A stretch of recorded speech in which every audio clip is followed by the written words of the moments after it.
Welcome back to another episode of the Jurassic Thoughts podcast. It is Friday afternoon. Raps play in about 6 hours. It's not crunch time. It's backs against the wall. It's win out or be out. It's been a fun series. It's been a series full of storylines. But before we get into the last couple of games, Dan, how's it going, buddy? How are you? Good. Very well, Sam. How are you? Doing pretty well. Sunny day in DC. I'll be coming back to Toronto in about a week for the summer, so looking forward to that. I know you had discussed maybe going to the game tonight, but I think your work schedule sort of scheduled you tonight, if I'm not mistaken. Yeah, we got it a little late. I didn't have time to find coverage, so be watching it at the bar while I'm pouring drinks. I mean, not the worst case. At least, like, while you're working, you can sort of catch some of it if it's not too busy. But yeah, we got hit with some not great news. I know you just said good, like, just before we start on, but Brandon Ingram is doubtful for tonight to join quickly on the bench. So, you know, that's about 70 mil in money that just won't be on the floor. And in Quickly's case, 33 mil. That's just been wiped out this entire series. It's tough, right? Because we've definitely gleaned, before we get into the last couple of games, we definitely have gotten significant information of players that have shined in the playoffs and players that have really shrunk in the spotlight. But at the end of the day, you know, you're missing your $33 million point guard with Cleveland having no significant injuries. It's tough to really, if we lose in 6, could Emmanuel Quickly's scoring been really helpful in Game 5? 100%. We lost by 10 in Game 2. Could Quickly have made a bit of a difference? It's tough to say, but it's tough, man. Like, you try and get the data you need to sort of, okay, like, go into the summer. We've got some playoff data now. We've sort of seen who really, you know, came to the moment and who really performed. But at the end of the day, you know, you're still shorthanded and down. You have $33 million of dead cap. So it's tough to really.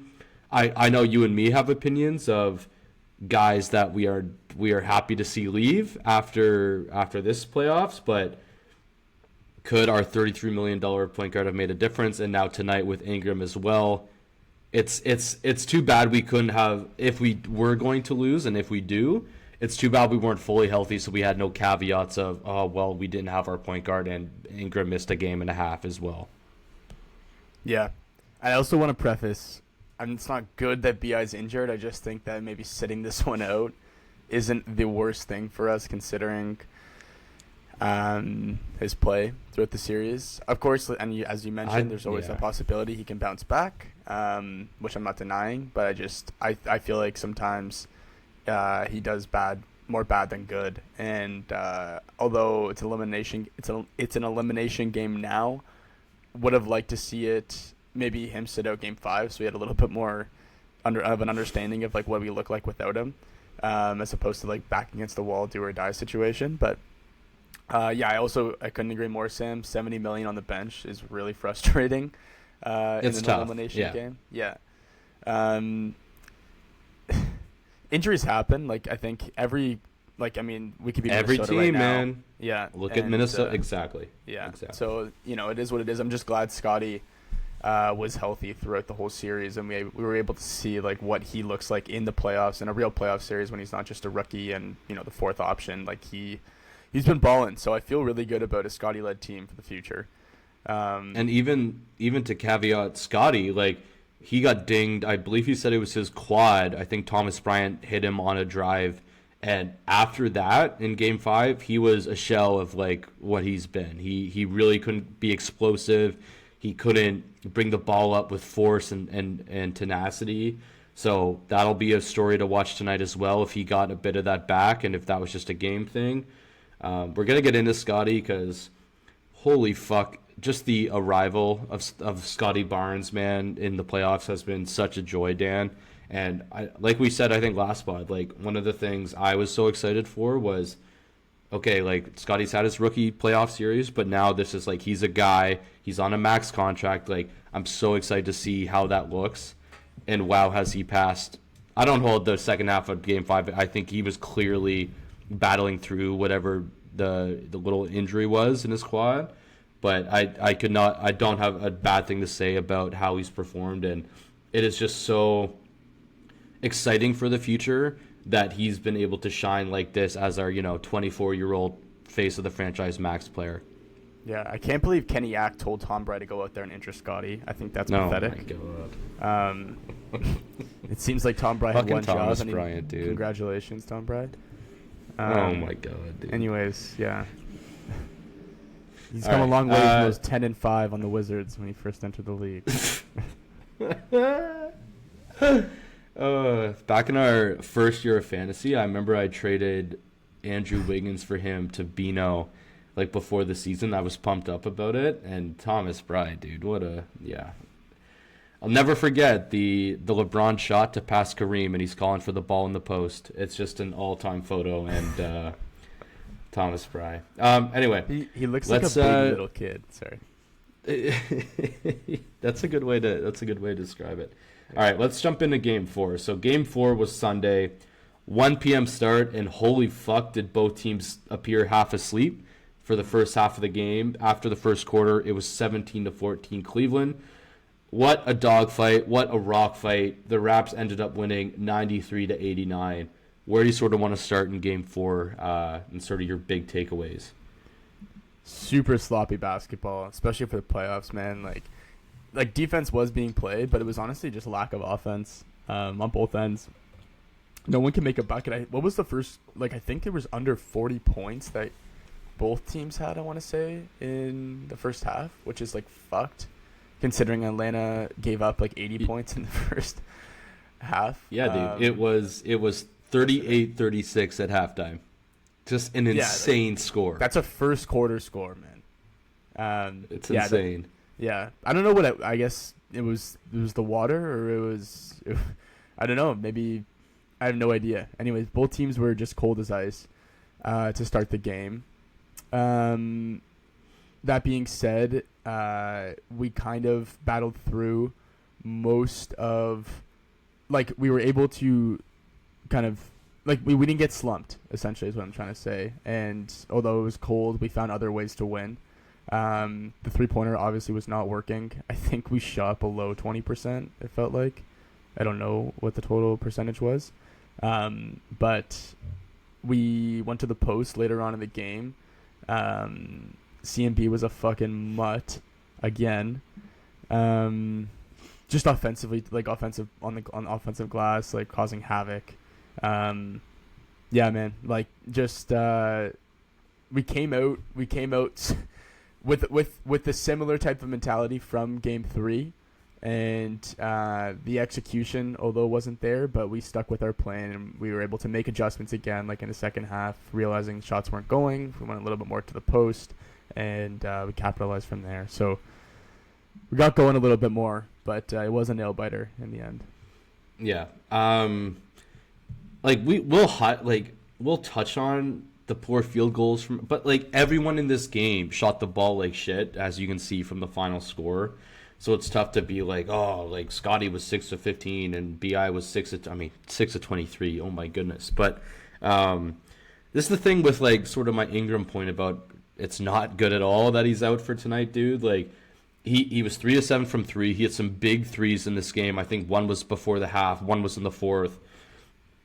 Shots that really sort of either kept us in the game or grew the lead. And he was 8 of 9 from the line. When points were at such a premium, yes, he shot it like ass, but everyone in the game did. Donovan was 6 of 24, Harden was 6 of 14. Somehow Evan Mobley, who's 7 foot, was 4 of 11. Even, dude, Jarrett Allen, whose whole thing is just rim running dunks and he shoots 70% every year, he was 1 for 5. Everyone came out half asleep. I think our prayer of Harden enjoying Toronto's nightlife might have been answered, dude. He might have taken the boys out. I guess BI also took that's the issue. Apparently he brought us out too, so not great. my guy Jacoby Walter, albeit he had the game I predicted last game, but again, he was 0 for 9 and 0 for 8 from 3. Really, really tough for him. It's just a grinder, man. Like, every point was hard fought and really, really tough for each team. I think Jamal Shed might have had the best 2-point game I've ever seen. I mean, we have to talk about his 8-second violation play on Donovan. Just, I know, I think I called you, and you, like, on the TV at the bar, like, you guys couldn't really tell, like, how is that our ball? Like, that didn't go off, Donovan. And then I was watching in my apartment, so I could, like, hear the broadcast say, oh, 8-second violation. Just, is there more of an epitome of a Jamal Shed play than realizing in real time that it's at like 7 seconds, and if I just dive for this ball, even if it goes off me, like it's a turnover. It swung the game. It was with, I just checked. It was with like 40 seconds left in the game. We were up 1. It was just such a heady basketball, high IQ play, and for Shed has his shortcomings and his limitations, dude, but those are the plays that are going to keep him in the league, and they're just winning plays in the playoffs, dude. And seeing him so fired, like, he's pointing, and he knows already that it was 8 seconds, but again, so many people were like, how is it our ball went off Shed? But he knew right away, and as soon as the refs chatted and said Toronto ball, and just seeing him fired up, I was fired up walking around my apartment, dude. Like, what? That was the play of the game. Like, this game, that's the play I will remember for as long as we think about it. I think you and all Toronto fans, and like you said, that's the reason why he's on the court in the last minute, right? For plays like that. Yeah. Dude, I don't know too many players in the league that have the instincts to make a play like that, and the intelligence to recognize Donovan's just lollygagging it up the court. I need to make a play. If I make a move, even if it goes off me, like you said, like 8 seconds. The only other guy I can think of in Raptors history that would do something like that is maybe Kyle. And honestly, like, the more I watch Shed, although definitely different players, instinctively they kind of are similar on the defensive end. Shed is a lot better of an on-ball defender, of course, but just like IQ. And obviously Kyle was a much better charge taker, but just IQ of the game. And post defender. Kyle in the post was just a guards? beast, dude. He's so thick. Well, he's got the fattest ass. Anyone. Like, dude, exactly. The amount of times, like, Devlin would go, oh, they think it's a advantage. It's not. It's not a mismatch. Yeah. But watching Kyle just stick his thick butt, like, guarding everyone down there, dude, was always fun. Always fun. Yeah, and like you said, it's funny. Shed had 2 points, but you never really realize his box score when you actually watch the game, just because of how active he is on both ends, man. Like he was like 0 for 5, I think, from 3 in the game, but he created enough spacing to where other things can happen, and he draws a lot of attention on the offensive end, which goes unnoticed. He's not shooting it like well by any means, but it's like almost like a distraction. You know, he's kind of like a little bit of a rover, and if he's open, he'll take it. Obviously, he was a team high plus 15. So, yeah. And I think Jacoby was minus 15. Exactly. 100. Jacoby got was. the nod to start in this one. Yeah. So well earned from Shed. Which I still like. But no, I'm not. I mean, when you go 0 for 8 from 3. Yeah. Well, 2 in a row though. 2 0-point games. He went 0 for in like 2 straight games, dude. Yeah. So, yeah. I mean, first playoff series. He's a second year. Definitely, we need more, but I can look past it a little bit. And we got it last game, but before we get into that. Yeah. Scotty played 41 minutes, 23, 9, and 6, and we have to highlight that he knocked down, I believe, 6 free throws late that were huge. High pressure free throws that really secured the game for us. And again, man, it's just little moments like that when it's sort of like pressure tester spots where your franchise guy who's never been in the playoffs before really gets to that situation, and you just sort of watching to see how he reacts. And it was awesome, man. Like, he really rose to the moment. And this whole series, like, if we had recorded after Game 4, the title of the pod would have been like the Scotty Barnes emergence or the Scotty Barnes arrival, because it really, after Game 4, the whole narrative went. Scotty Barnes has been the best player in this series with Donovan Mitchell and James Harden. Like, he's been the best player. People have lapped him over Mobley after this game. Mobley was getting all this criticism. I actually thought Mobley was huge in Game 5, but we'll get to that. But it, like I said, dude, like, yeah, our backs are against the wall. We've said all year we're likely a first-round exit. Honestly, dude, I'm not saying it's already gravy because, come on, like, let's win a home game. Let's get it to Game 7. I'm not at all saying, like, I'm already happy with losing in 6. I'm not saying that at all. But without quickly this whole series, and now we're going to see likely a game and a half without Ingram at the least, we already have the excuses, and for the guys to have battled and just, man, to have fought as hard as they have, it's really, like, gratifying to me to kind of be like, well, we were so shit against all the top teams in the league all year. I know we had success against Cleveland, so you can look at that a bit, but it's just nice to see that we were able to rise to the occasion and to have a team that won 60 games last year have to, like, fight like hell to get past us in round 1 if they are able to beat us once in the next 2 games. Yeah. Yeah, and honestly, I think this Cavs team might even beat, if, again, I'm not calling this series over, but whoever comes out of the Orlando-Detroit series, I'm pretty confident if Cleveland does advance, I like them over any of those teams as well. Like, Cleveland is a legit team, man. This is nothing, okay. Even the loss yesterday. What? Question, though. If Detroit had beaten Orlando, like, 4-1, would you still feel that way? Or is that a reaction to Detroit shitting the bed? And really? Yeah, I know I was high on Detroit. I think Detroit is such a wild card because of, like, if everything's on and they somehow, like, perform in the playoffs, they're better. Like, Cade is the best player in that series. But it's going to, like, as you see the inexperience showing from Duren, like, this guy's been non-existent in that Orlando series. Not to talk too much about that. But yeah, man, and then also the lack thereof for the move at the deadline for Detroit. They need another punch because, like, the 3-point shooting isn't just, like, Herter and dunk. Like, that's not enough. You need another guy who can legit get buckets on ISO stuff.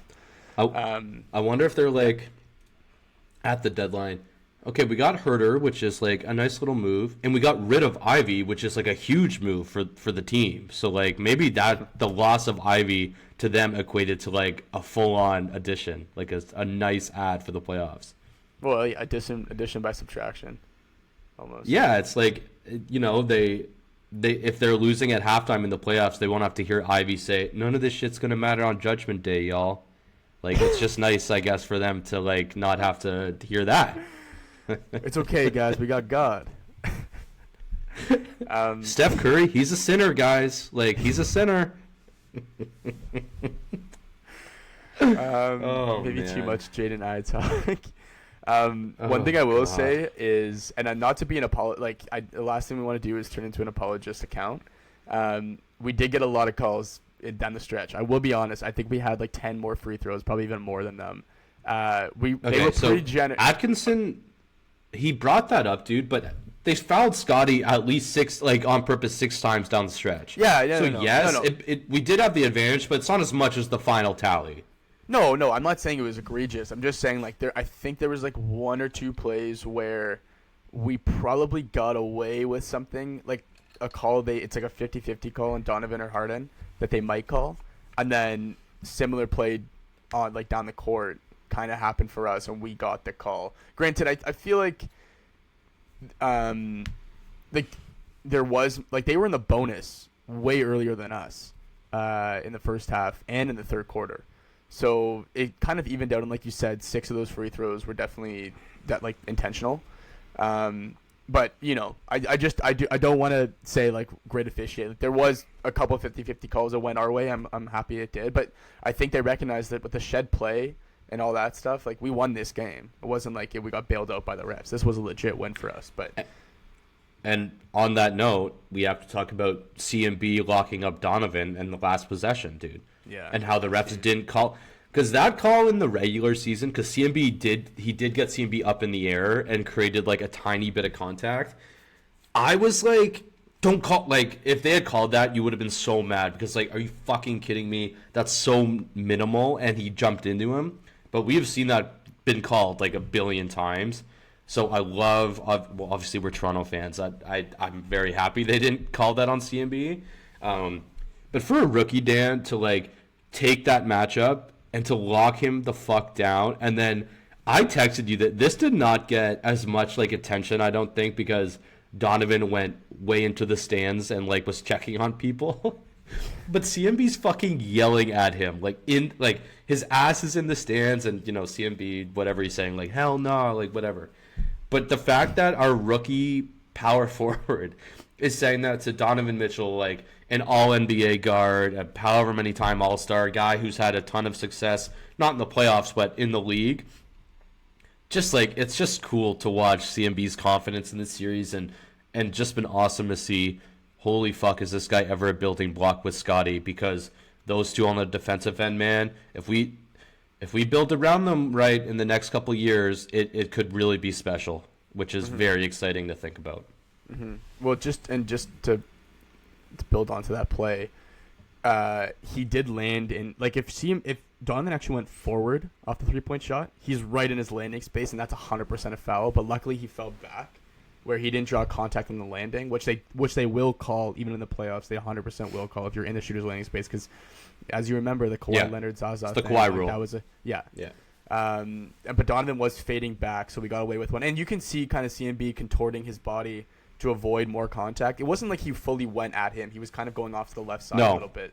So it's just a really, and I think it was close. It was very close. It was very, like you said, in the regular season, that's probably a 50-50 call. I'm so happy they didn't call it, because he played perfect defense on him. Up in, like, and it's just like, if he gets rewarded on that, you can't bail him out on something like that to tie the game. I think that would have been ridiculous. 100%. So. Yeah. In terms of overall game stats, and these will be hilarious, dude, and this was a talking point because we won the game. So we shot 32% from the field. Cavs shot 37%.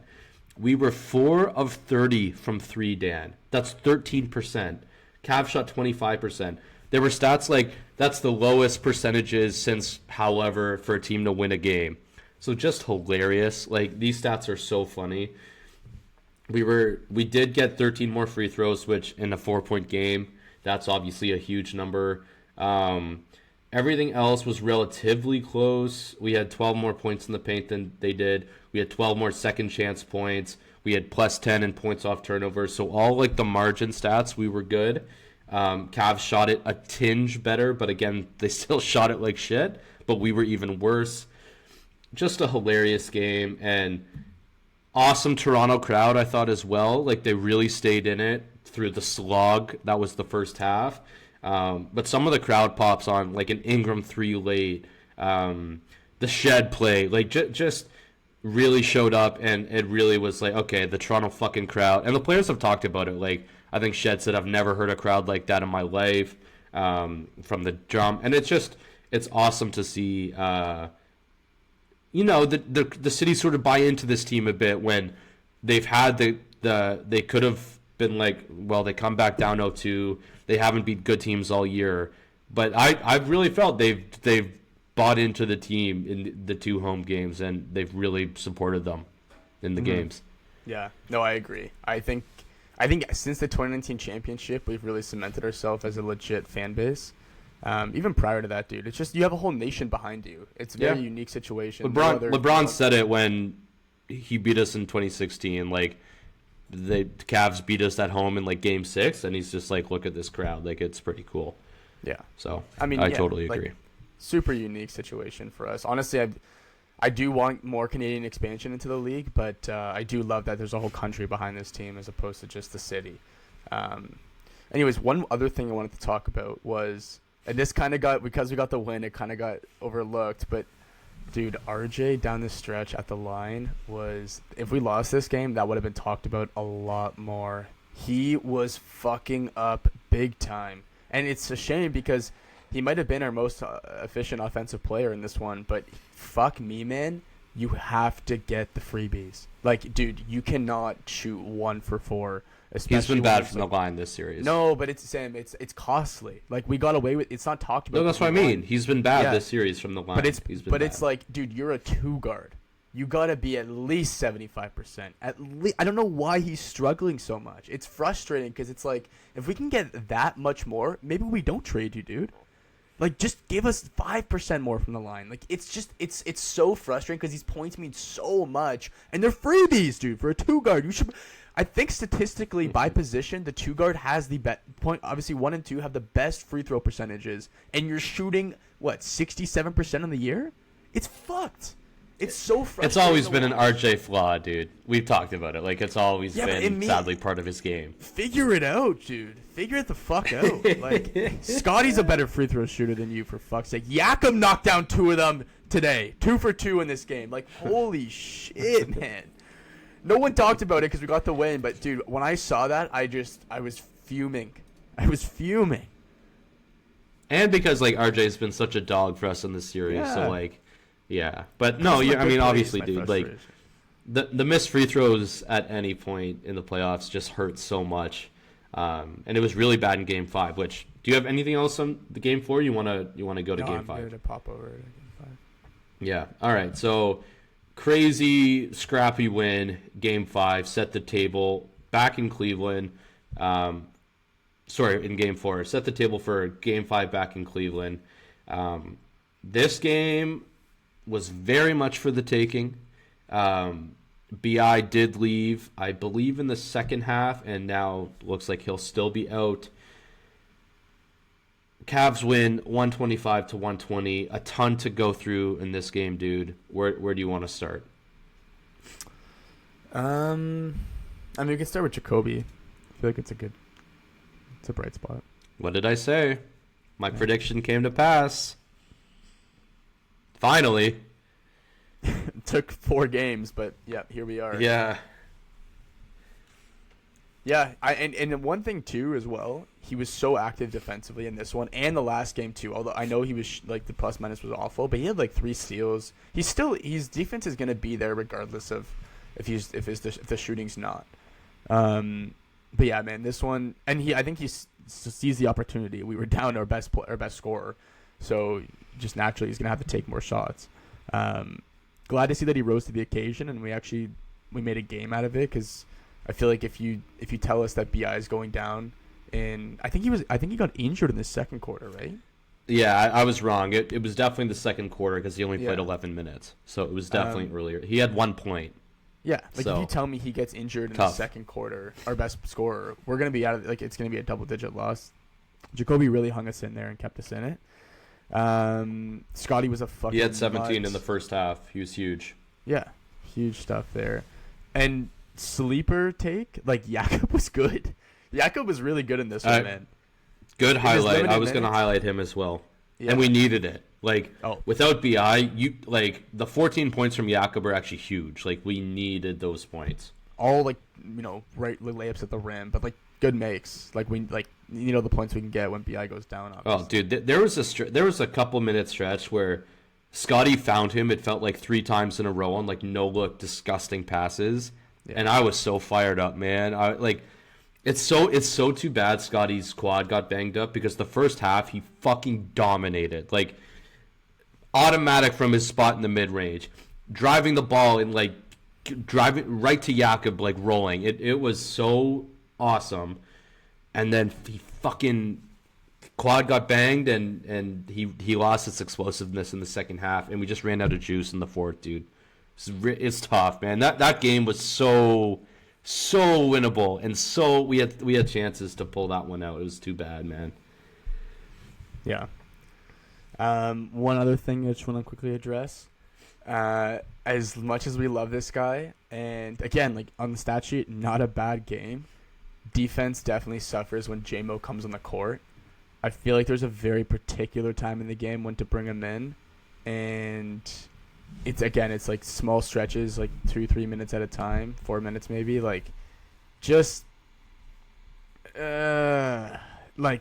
he really can't, you gotta hide him, and the best guy. It's the give and take, dude. It is, and he's a sniper. He went 3 for 5 from the field. That's it looks good. He got 6 boards. He's a big body, but if he's not on Dean Wade and Dean Wade's running around, it's just you can't put him out there. That's the really tricky part of it. There's other guys you can hide better. J-Mo's just he's really slow too. He's really not a good defender. So the issue is though, dude, is especially without Ingram, we just don't have the offensive punch. So you have to run J-Mo out shooters. there. Yeah, you gotta have shooters. Yeah, dude. Like Sandro hit a couple, and I have a thought about Sandro coming into tonight. I think he might be my choice to start for BI, but we'll touch on that after we go through the rest of the game. Yeah, RJ, awesome. 25 and 12 on 9 of 19. To go back to your free throw shooting, it was tough. He was 5 or 9. I think he started like 1 for 4. It was just sort of rally killers because he went like 0 and 2, and you're trying to stop the bleeding and you get nothing from a possession when you got a positive result on the offensive end. Scotty's final line was great, dude. Like 17, 8, and 11 with 4 stocks. But again, I promise you, and I there was a tweet that broke down his first half and second half stats. He was definitely compromised in the second half. I mean, if he comes out like that, if it's still bothering him tonight, like GG's, like that'll be our season. Again, it's still unlikely. We're down 70 mil in cap tonight. Like it's tough. If we win tonight, it's because Scotty was back to being explosive and had the game of his fucking life, and we got positive contributions from everyone. Shed 18 and 7 off the bench, really nice. CMB not as 8 and 5, so not definitely for this series a little below his standards. Yep. Harden, see that so Harden and Mitchell again weren't like crazy. 23 points for Harden, 19 for Donovan. I thought the killer was Mobley. In the fourth, dude, he hit a couple threes. I think he went 4 of 8 or 3 of 3 from 3. Those shots were killers, man, because we were leaving him open. Because percentages live and die with that shot. Yeah. And he made us pay, man. His 23, I thought, were the difference in the game. And motherfucking Dennis Schroeder in the fourth was just, he had 19 on 7 of 11, not all in the fourth. But in the fourth, he was just a bitch and just hit a couple threes. Yeah. Just like we had no answer. Like when he's driving to the rim, every time it felt like just right past the defender and delay up. Getting to the rim too easy. So he was such an annoying motherfucker in this game. So him and Mobley really swung the game, I thought, in the fourth. And again, like I said, without Ingram, we just didn't have enough scoring punch to keep up with the Cavs. In the fourth, dude, it was 25-17 for Cleveland. Like we entered the fourth with the lead. Yeah. And we just couldn't bring it home, sadly. Yeah. To your Mobley point, I totally agree. I think that's the game plan. You leave him open, and if he beats you, he beats you. You'd rather have Mobley beat you from 3 than Donovan or Harden. Yep. 100%. Credit, give him his flowers. He definitely won in this game. Also very efficient. He was pretty good defensively. He definitely bounced back because he looked subpar up until this point. He had a lot of national media question and hate on him after game 4. Yeah. So he did bounce back nicely for sure. Yeah. And just to your point with the starting, I understand the shooting, like the losing of the shooting with BI. I kind of think it's a no-brainer to put CMB there, in my opinion. Okay. Well, we'll touch on. Let's finish game 5 and then we'll go into what we think maybe. Okay. Okay, a question for you. In terms of Cleveland's bench, and I'll include Strus and Wade because they've sort of flip-flopped it. They started Strus in Game 5. Who have been, rank your most fucking annoying Cavs bench players to least? Thomas Bryant, number 1. No, don't say Thomas. He played 4 minutes, and in his 4 minutes he injured Scotty. He injured our boy. I know. But, actually, though, the guys who've gotten decent minutes. Merrill had a good game in Game 4. He had back-breaking threes, dude. It was so annoying. To the point where I was getting really I'm yelling at the TV, this fucking guy. Yeah. Yeah. Jalen Tyson's actually been a lot less of a factor than what I was expecting. I thought he was going to be the guy we had to worry about. But, Dan, in his limited field goal attempts, he hits his fucking threes. It's driving crazy. Yeah, but, he's not... Again, 2 threes this game. Yeah, 8 points, we're going to have, Mama's going to give you that. He's not, a guy I'm, coming off the bench that's fuck. I think the biggest one who's the biggest threat is probably Schroeder for his experience, his ability to shoot and then also get to the rim and play make a little bit. He's been under. I'm not saying he's been fantastic. I'm just saying like for what he is. This was his game. And what he brings. Yeah, this was his game. And honestly, if they don't have that 19, they probably don't pull it out. Oh yeah. He was, dude, in the fourth quarter, he got some huge fucking buckets. So annoying, dude. He was getting some big crunch time. Dean Wade's been so whatever. I know he's like whatever. Like he's been a good defender. Yeah, but like whatever. Like we're still getting ours. I would be shit against anyone, so I'm not too worried. Strus had that one really good game in game 1, I think, or game 2. He popped. And then since then, pretty underwhelming stuff. We've honestly gotten away relatively unscathed with difficulty handling their bench, which is huge because I think Cleveland actually, in the East, has one of the better benches of the playoffs. Oh, they should, dude. One of the guy who we've talked about a lot, Keon Ellis. They stopped playing in this series. Yeah. So their bench, I mean, Strus, Merrill, Schroeder, Wade with a little bit of Tyson, like that's pretty good. Those are heat check guys. With Wade, that's a nice defender.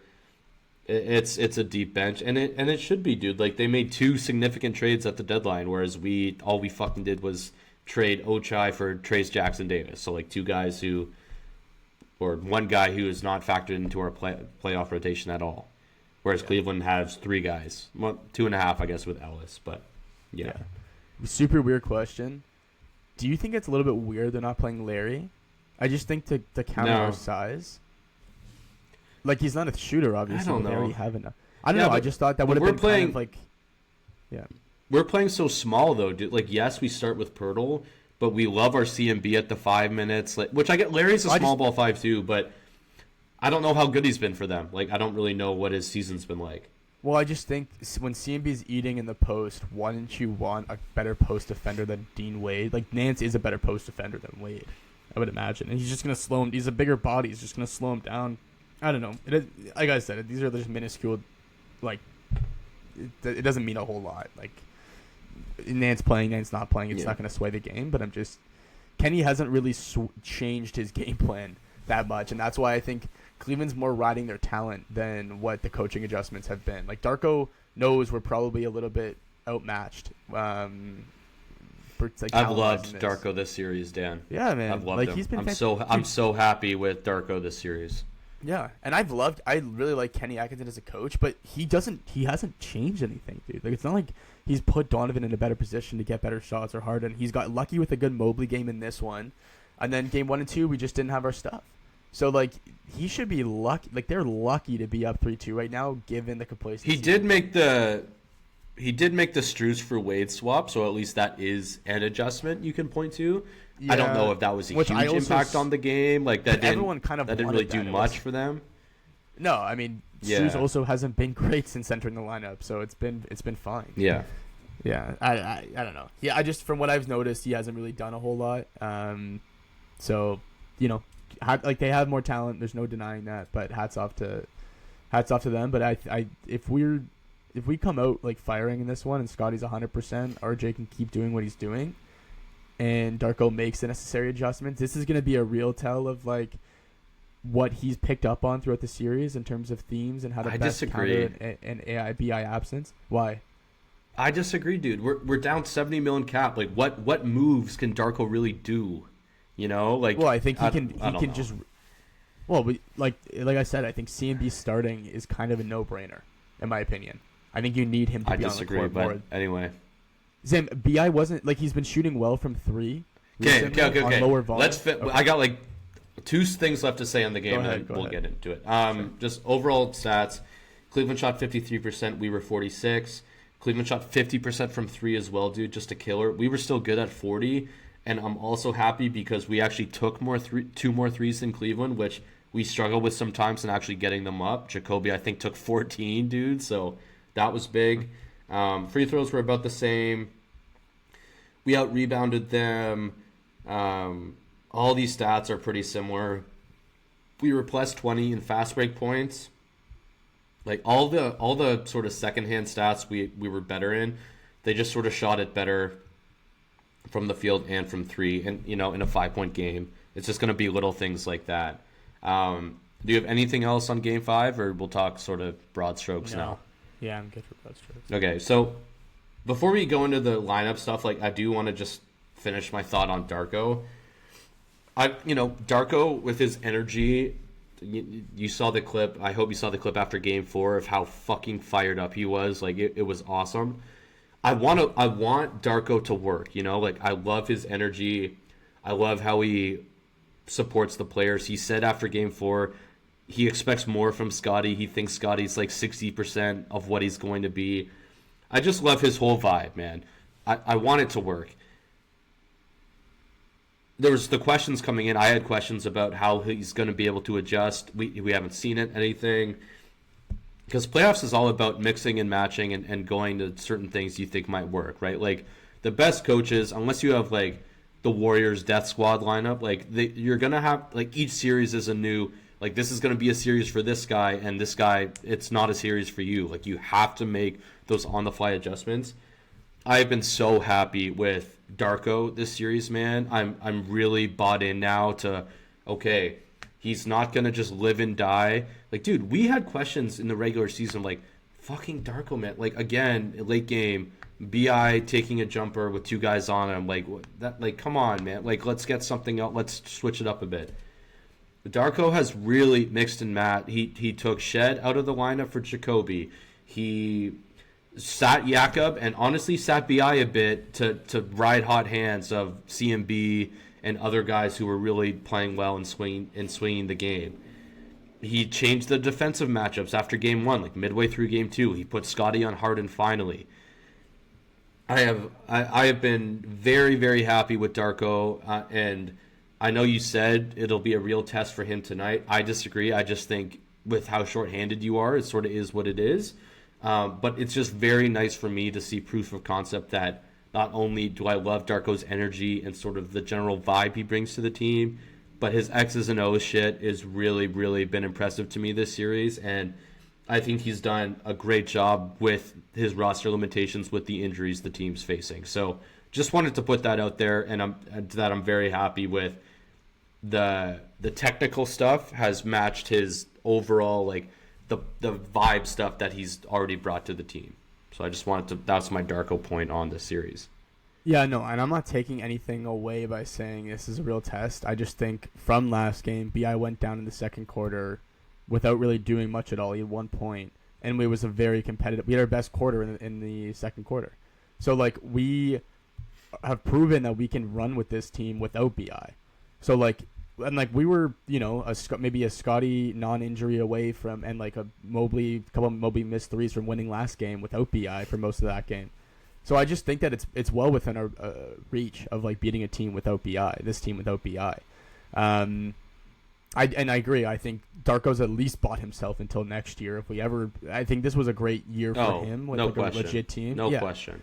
I know people had, like you and I have talked a little bit about like worries about adjustments throughout the regular season in the fourth quarters, and just kind of same old like BI ISOs and stuff like that. He did not like kind of fall back to old ways. He definitely took a leap in this series as a coach, and there's nothing at all that he could have done more, I don't think, where I'm like, I wonder if he did this, or I wish he did this, or a timeout here.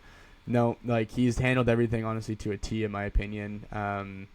I feel really good about going. He's answered my concerns for sure. Oh, for sure. But another thing too, like Sam, and we've acknowledged this before the series started. We're not as talented as Cleveland. Just objectively, I don't think we are, especially with Quickly out. And so we're down our starting point guard. Like it's tough. That's what I'm saying. Yeah, tough. Even if he's healthy, I still think we're a little bit outmatched. But 100%. It's a personnel thing. Like when you're a great coach, you can only go so far with a particular team. That's why Bobby's got to do his job in the offseason and put some more right guys around this team to help Scottie and the guys grow. But from this year, man, like if the season ends tonight, hell of a season. Very optimistic for next year. Hats off to Darko. Hats off to BI. Hats off to Scottie. Very well done. Great job. But I am optimistic, and I think this game, it's not going to be the end of the series tonight. Really. I seriously think this is going to go to 7. Yeah. I love your just point on Bobby, because you and I have discussed ad nauseum that it's a huge summer. I think with how we've looked in this series, it's even more fucking pressure on Bobby to like keep going this summer, man. If we had came out and we got gentlemen swept and we looked like shit, and once again a good team just wipes the floor with us, then Bobby has the excuse of like, it was a nice stepping stone season, but like we're still trying to progress naturally and do like little things on the margins, yada yada yada. We didn't have Quickly. We'll run it back. Hopefully Quickly's healthy. With what Scotty has shown, and just with the clear dead weight players we have on high money, BI and Pirtle specifically, I think there's pressure on Bobby Webster, man, to ride this momentum and to make. I legitimately think there are 2 trades to be made this offseason. I know you want to get into that. That's a discussion for like once the series is over, because like we're trying to live, in the moment with this team. But I totally agree. I think we have put pressure on Bobby with how we've looked and played to, no. You can't just make tiny little improvement. You can't just re-sign Mamu and say, we didn't have Quickly, or hopefully we be healthy. No. You got to make at least one significant addition. I think you can do 2, but at least one. So I think that's a great point. I think they've really put the pressure on him to transform the roster a bit this summer. So I think that's an awesome point. I will say too, like, he's in a very difficult spot considering the RJ expiring. Why? Well, think about it. The RJ expiring and then RJ's play this year, you're kind of like, fuck. Like, you almost wish he wasn't as good in this playoff series, because it's like, is he going to be back for us? I wouldn't say that.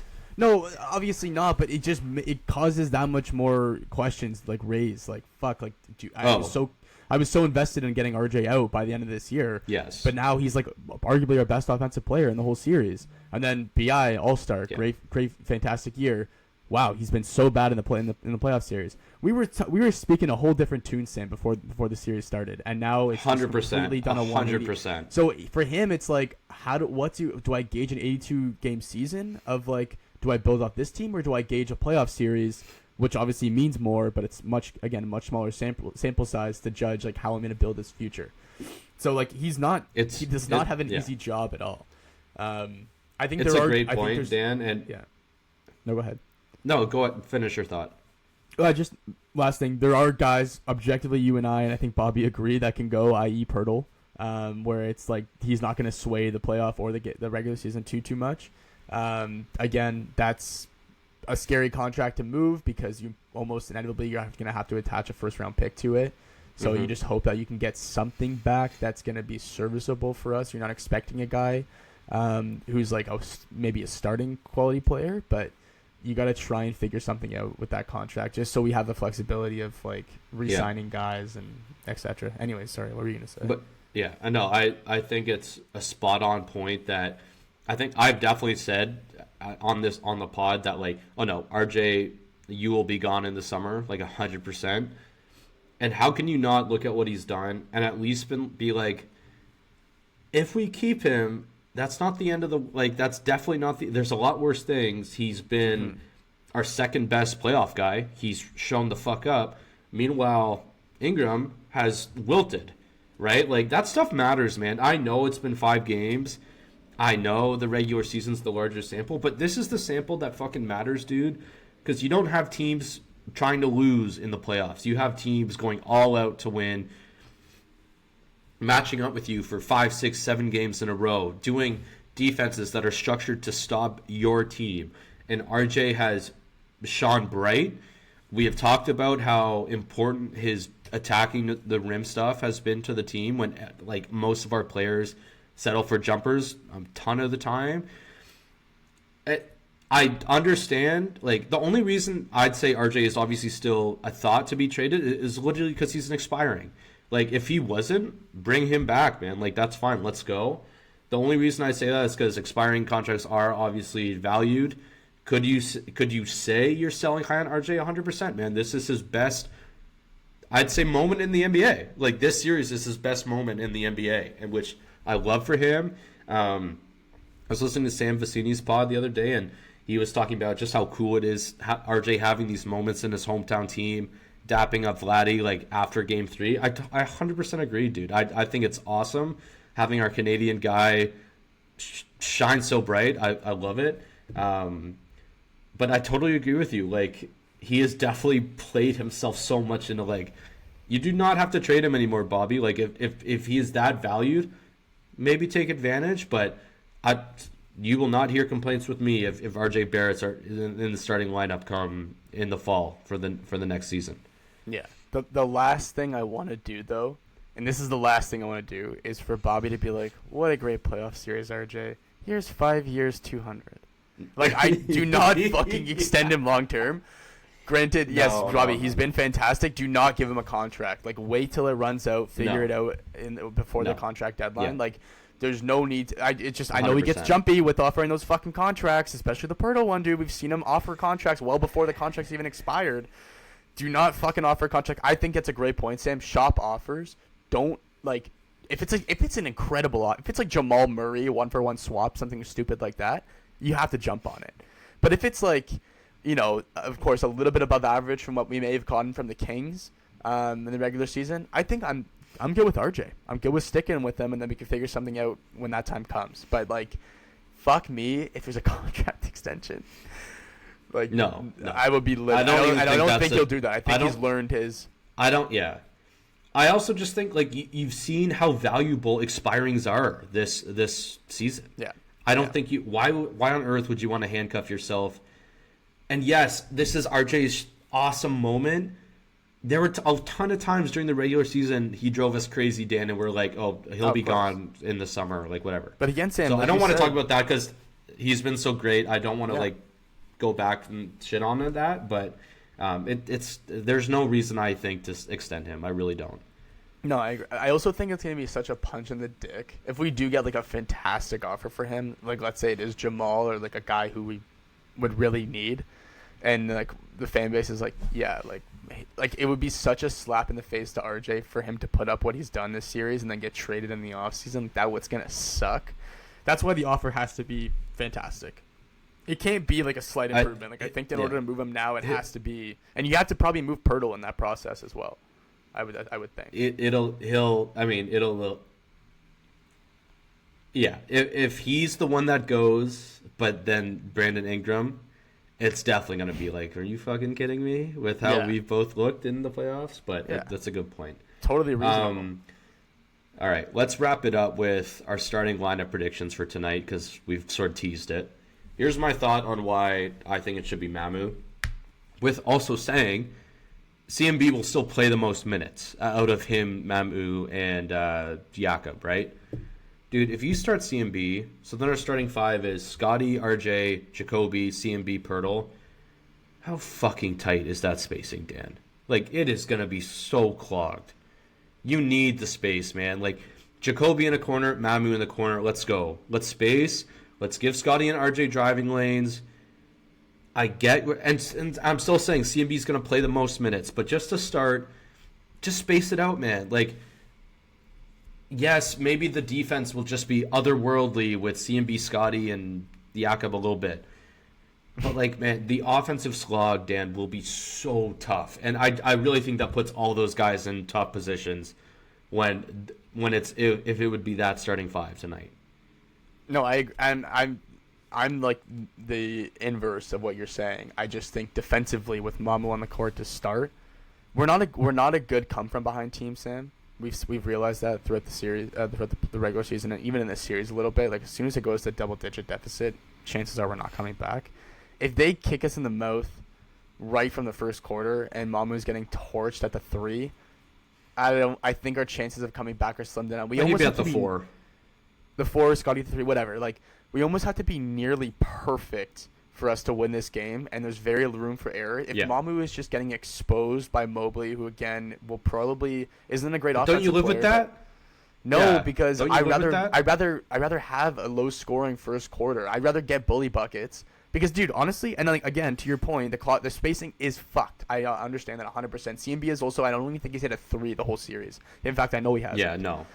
He's not taking I know, like, he's not taking he took a couple in the first couple games. But Jakob, you start with him, but Mamu has proven, CMB has proven he can guard Jarrett.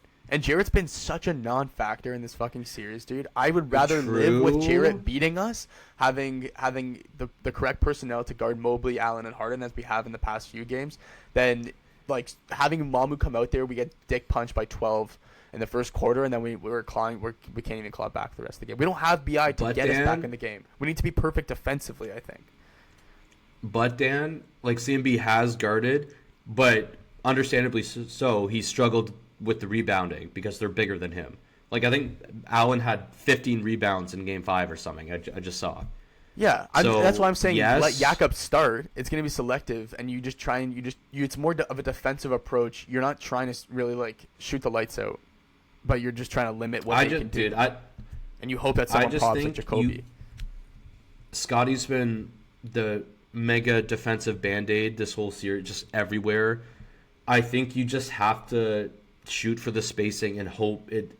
With Ingram out, dude, like that's your offense. Like, where are we going to get 100 points tonight? Not for this series. It's tough. Well, yeah, I know, but like, you're giving him too much credit in this series. This is actually No, I know, but he's still defensive pressure. He's still where they're sending two guys. Like, he's been shit, but they've still game planned for him for like other guys to sort of take advantage of those situations. I think you just have to allow Scotty and RJ room to operate, man. Because I also think if you start CMB, that really plays into Cleveland's defense when you have Allen and Mobley who can just stick their asses in the paint, man. Like, at least if one of them, like, obviously Allen will be around or Mobley, whoever. No, Jesus Christ. Why wouldn't you, though? Like, then you can put him on Donovan and, like, whoever else. Dude, against Mobley, I think... I'm not talking on the... Dude, I am not talking on the defensive end. There's no argument there. My thing is, I think Scotty and Jacoby and Pirtle can hold it down enough. And RJ, he tries. He tries defensively. There's good and bad. But I don't think you need to overwhelm the defensive end as much as you need Mamu spacing. If Mamu and Jacoby in the corners, dude, that's the most spacing we'd have because Ingram can obviously hit threes, but he doesn't live there. If you have those guys in the corners and Scotty and RJ can attack lanes and alley, like to me that's what I would do tonight. I'm very curious now to see what Darko does. I'm guessing we both agree there's like no chance he does shed and goes like ultra small. No. There's no way. I feel like it's either CMB or Mamu. He does have starting Shed, so I don't know. No. I don't think that's even possible. I think Shed's sort of the same problem with CMB, dude. Like, it's not enough offensive punch. Mamu has not... He's actually kind of been a small factor this series, sort of like Battle played more than him last game. There's no chance I'd say we're starting Battle. I think that'd be insane. No. But I wonder if we try and get... Mamu, you've sort of not done anything. Let's try and get a Mamu game in Game 6 to get us to Game 7.